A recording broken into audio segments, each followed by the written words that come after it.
მე ვარ მარიამ გურგენიძე, 11 წლის. მე ძალიან მომწონს სკოტ ჯოპლინი, იმიტომ რომ მან ძალიან დიდი წვლილი შეიტანა მუსიკის განვითარებაში, რადგან მან შექმნა მუსიკალური მიმართულება რეგთაიმი. სკოტ ჯოპლინი დაიბადა ტეხასში, ღარიბ, მაგრამ ძალზედ მუსიკალურ ოჯახში.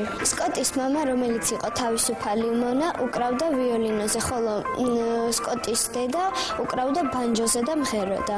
სკოტი უკრავდა ვიოლინოზე, მაგრამ მისი საყვარელი ინსტრუმენტი იყო მეზობლის პიანინო. მალე სკოტი თავისი სმენით აწყობდა ბლუზს და მის საყვარელ მუსიკას spirituals. მუსიკა იღვრებოდა მისი თითებიდან. მალე მთელი ქალაქი ალაპარაკდა ამ პატარა ნიჭიერ ბიჭზე. სკოტმა დიდხანს არ იცოდა ნოტების კითხვა.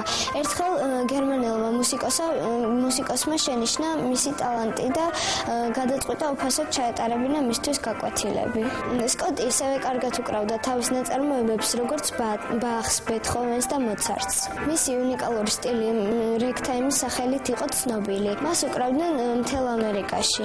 მისი დედის გარდაცვალების შემდეგ იგი გადავიდა სენტ-ლუისში, მისისიპის მდინარის წინ. ის უკრავდა პორტის ერთ-ერთ იაფასიან ბარში.